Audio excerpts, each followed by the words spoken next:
Il y a des auteurs qui, dès leurs premières œuvres, se posent comme des génies,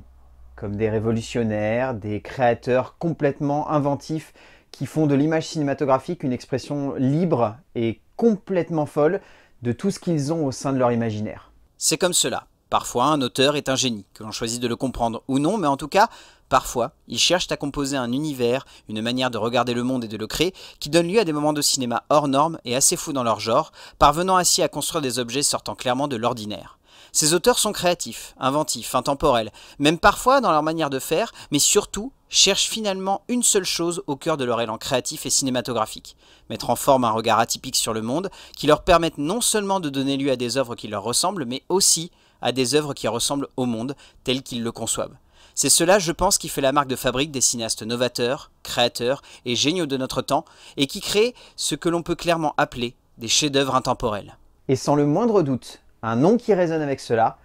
est bien celui du metteur en scène dont on va parler aujourd'hui. Un cinéaste que l'on a toujours imaginé américain, mais qui finalement possède ce flegme britannique si cher à de nombreux auteurs, portant ainsi avec cela une vision assez atypique et désinvolte du monde, au travers d'œuvres parfois surprenantes, parfois simplement intéressantes, et parfois même assez géniales. Sans le moindre doute, cet auteur a marqué de nombreuses générations de cinéphiles et de cinéastes, et continue à le faire au cœur d'univers qu'il maîtrise parfois avec un brio renversant, mais qu'il a aussi malmené avec le temps, pour nous emporter dans des œuvres loufoques et peu reluisantes par instant. Ridley Scott est un cinéaste qui fut considéré comme un génie et qui est vu aujourd'hui comme un grand auteur qui a perdu de sa superbe, mais qui semble vouloir confirmer une envie de retrouver cette superbe au travers d'œuvres qu'il cherche à dominer et qu'il réussit parfois à emporter vers des sommets de maîtrise et de composition. Mais lorsque l'on voit les débuts de son cinéma, on remarque surtout la patte d'un auteur qui était visionnaire. Si l'on regarde le début de la carrière de Ridley Scott, si son premier film et son deuxième ont réussi à secouer les esprits, c'est avant tout avec son troisième long métrage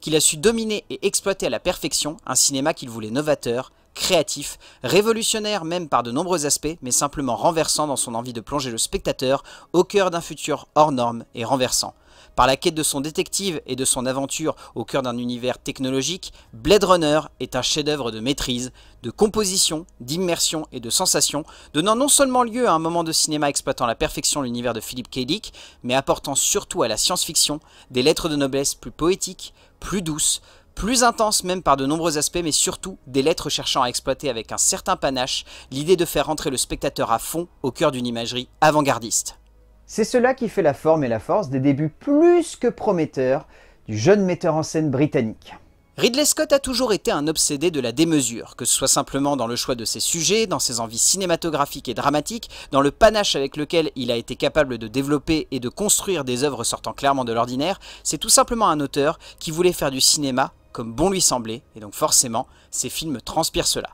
Bon, par moments, on sent un petit lâcher-prise de la part du metteur en scène qui se veut passionné et s'abandonne donc à ses œuvres, se laissant porter par la forme de son métrage et oubliant par moments une certaine logique et inventivité de composition pour que ressorte simplement de son geste un panache indéniable et évident qui résonne comme la promesse d'une œuvre sortant de l'ordinaire et nécessaire par moments pour son auteur. Mais c'est également surtout à partir de son 7e long métrage qu'il parviendra à imposer sa vision propre du 7e art. Une vision sacrément barrée, puisque cherchant ici à mettre en relief une forme de road trip ultime, celui de deux femmes, deux êtres complètement hors normes, qui deviendront par là même le symbole d'une génération entière de femmes cherchant à s'émanciper d'un monde d'hommes, pour une œuvre qui imprimera à jamais une vision terriblement féministe et par de nombreux aspects avant-gardistes du cinéma de l'auteur anglais. Ridley Scott fait de son Thelma et Louise une œuvre ambitieuse, mais surtout une œuvre renversante de maîtrise et de créativité, parvenant non seulement à donner lieu à quelque chose d'unique en son genre, mais ramenant surtout l'idée de cinéma à son essence la plus viscérale,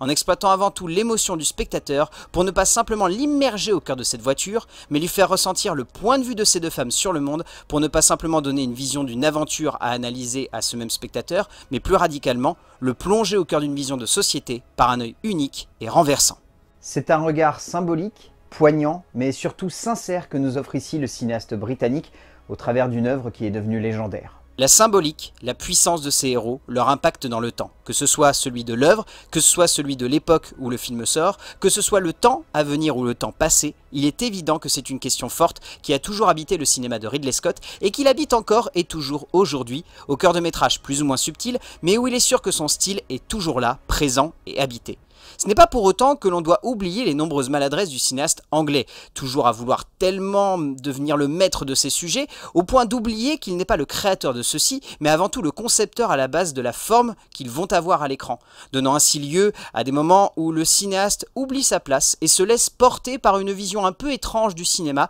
ne perdant pour autant pas de vue qu'il peut se permettre des folies. Et s'il y a quelques œuvres qui commençaient à montrer les signes de faiblesse de la part de réalisateurs britanniques,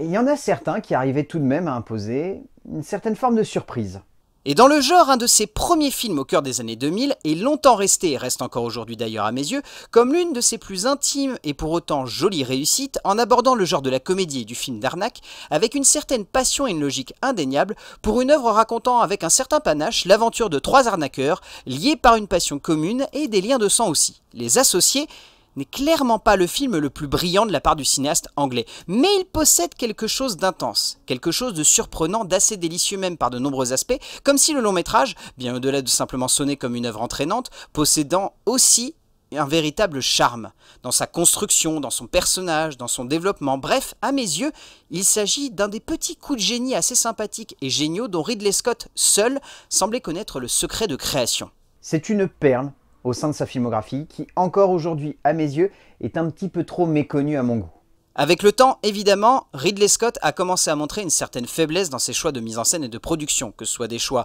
un peu étranges, que ce soit simplement des envies qui prédominent une logique de création, qui le font mettre alors en chantier des projets tantôt simplement loufoques, tantôt simplement vains, parfois attrayants, mais mal amenés au bout du compte, créant des objets de cinéma bizarres et variés. Cela ne lui fait pas perdre de vue son envie d'embarquer le spectateur dans des délires de création tout simplement rares et fous. Mais il est évident qu'à l'aube des années 2010, le metteur en scène anglais semblait avoir perdu de son envie de faire du 7e art, un instant de révolution cinématographique pour se laisser aller en pilote automatique, offrant par moments des instants de brio et par d'autres de simples petits bouts de cinéma divertissants et passables. Et c'est ainsi qu'on aborde ce qui est, à mes yeux, aujourd'hui, et c'est purement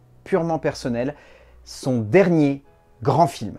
En effet, car en 2007, le metteur en scène a souhaité raconter avec une grande puissance dramatique au cœur d'une œuvre imposante le récit d'un Harlem rongé par la drogue et par l'empire d'un homme qui a voulu redonner des lettres de noblesse à sa communauté en se faisant le roi d'un quartier, le chef d'un cartel, mais surtout le prince d'une drogue qui fera sa renommée, mais également, comme souvent dans ce genre de récit, sa déchéance. American Gangster est un pur bijou de maîtrise de la part de Ridley Scott. Et si le film doit beaucoup à la subtilité de l'écriture de Steven Zaillian et au jeu impeccable des deux acteurs qui reviendront souvent dans son cinéma, Denzel Washington et Russell Crowe,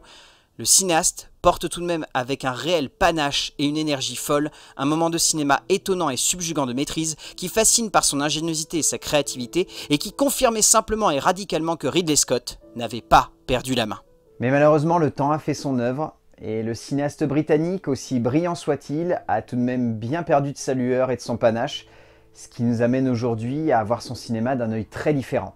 Car il est évident que cela fait un petit moment que Ridley Scott ne nous a pas proposé d'œuvres renversantes. Et si son dernier coup d'éclat porté par Affleck et Damon a su surprendre, il est évident que cela devra se confirmer avec ce deuxième film pour l'auteur anglais de l'année 2021, si l'on veut être sûr qu'il est sur la bonne voie de la rédemption et de la remise en question. Très clairement, ce House of Gucci, qui semble vouloir se poser dans la même veine que son Tout l'argent du monde, peut à la fois être une magnifique œuvre flamboyante et étonnante de la part du cinéaste, comme un immense pétard mouillé prétentieux et lourdingue qui pourrait sonner comme une œuvre pondue à la va-vite, par un auteur cherchant à capitaliser sur une maison célèbre par ses frasques en tout genre, donnant ainsi lieu à un bout de cinéma intense, ou peut-être un film extrêmement maladroit et facile. On verra bien. Mais je pense foncièrement que le cas Ridley Scott n'a clairement pas fini de nous réserver des surprises, et peut-être que demain sera un autre jour.